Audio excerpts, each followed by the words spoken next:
Today's Kharkiv is not dissimilar to London during the Second World War. Every day, the front line of Russia's full-scale invasion of Ukraine seems to inch closer to Ukraine's second-largest city. Now, there are over a dozen daily air raid alarms. Explosions are also near daily in a city where more than 20,000 buildings have been destroyed since the start of Russia's February 2022 full-scale invasion.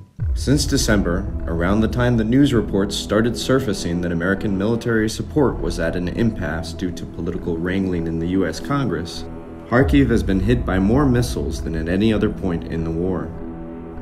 Kyiv Post accidentally caught an explosion on camera about a kilometer away. And here's the same strike from a different angle. A Russian glide bomb directly hits the city center. Rescuers rush to the scene. To make a glide bomb, Russians cheaply retrofit bombs from their vast Soviet-era stockpile with wings and satellite guidance systems. Since March 27th, when Moscow first used a glide bomb on Kharkiv, the daily strikes have been multiplying.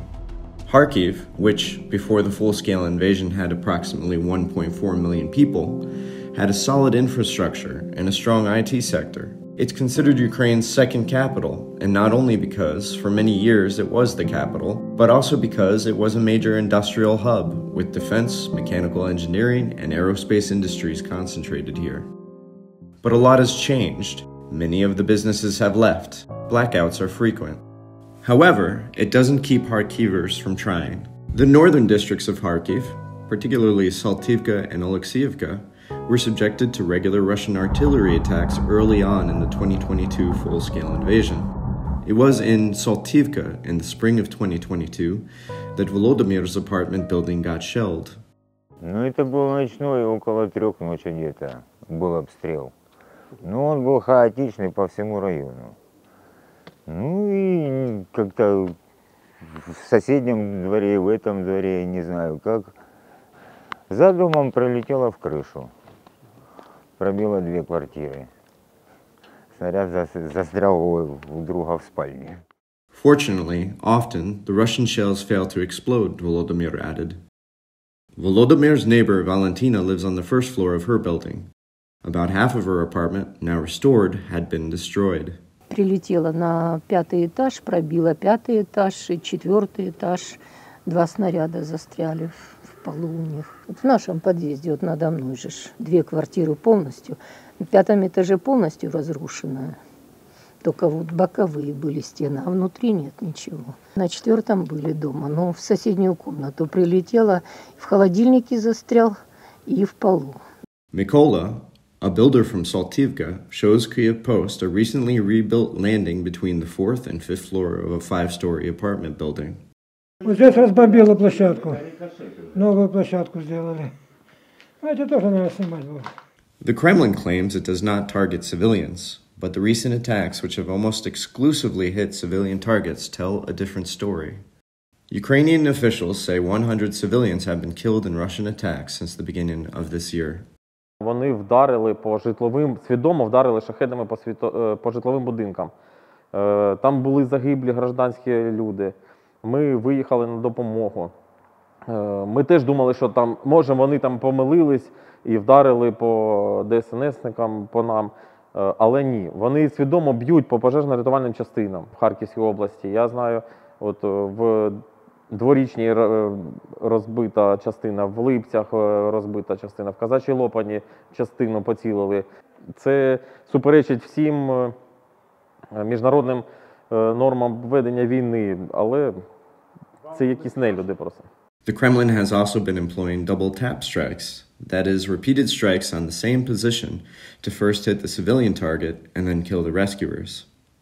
In one of these attacks, 3 of Dronov's colleagues were killed. Russian strikes have been hitting the center, destroying historical buildings, energy facilities, industrial zones, shopping centers, and more.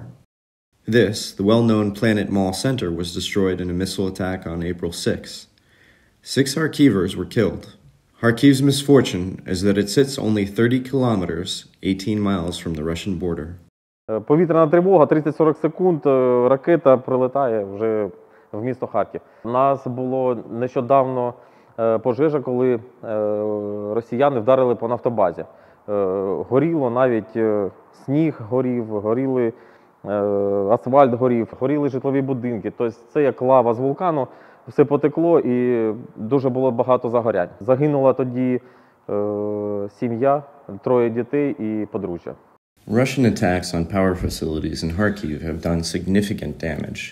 Blackouts have become more frequent in the city, with consumers sometimes going without electricity for a day or more, said Yuri Sapronov, former deputy chairman of the Kharkiv Regional State Administration. Ну, первое – это энергетика, безусловно. Харьков потребляет 700 мегаватт в сутки. Ну, 22 ракетами, не помню дату, наверное, 2 недели назад рашисты ударили по 5 основным станциям, которые питают Харьков на 90%. Потом 10 дней назад добили их еще 16 ракетами. И потом, как я говорю, подровняли шахедами. Поэтому у нас 5 основных станций разрушены. У нас сегодняшняя генерация собственная в районе 40%. Поэтому у нас выключают свет по графику на 7 часов, на самом деле 9, 10, 12. У меня больше суток не было позавчера света. Ничего, нормально, мы потерпим, мы понимаем. Due to incessant shelling, many homes in Kharkiv bear scars. The sight of windows patched up with plywood and boards is a common sight. The city, home to over 1 million people, faces a shortage of glass. However, locals remain resilient, endeavoring to maintain a semblance of normalcy. Alexei's family, who temporarily moved to Poltava, recently returned to Kharkiv. Сейчас стало немножко, конечно, хуже, но мы к этим блокаутам готовы.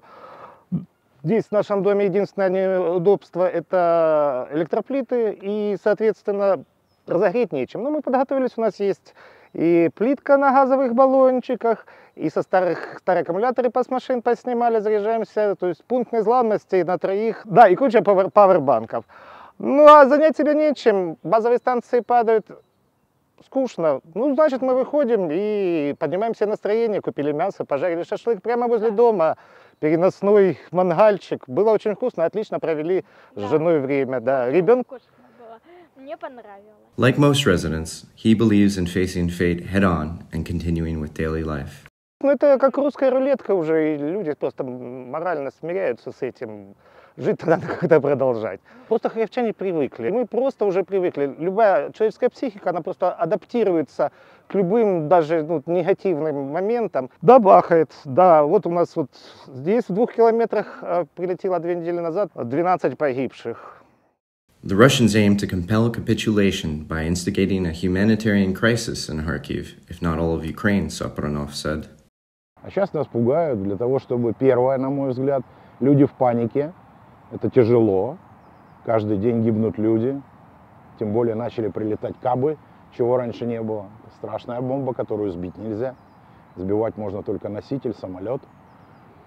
Второе, я думаю, что задача Путина, чтобы мы, гражданское общество, все мы, поддавливали на военно-политическое руководство страны для того, чтобы посадить нас за стол переговоров с Путиным.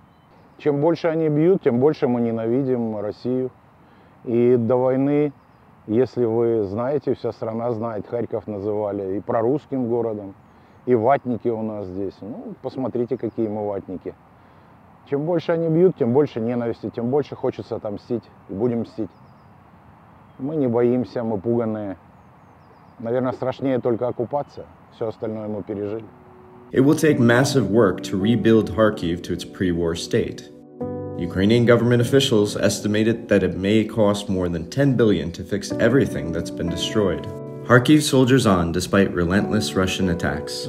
Enterprises operate, roads are repaired, the military fortifies defensive lines around the city. And like Ukraine, the city awaits assistance from its allies, particularly air defense systems and F-16 fighters.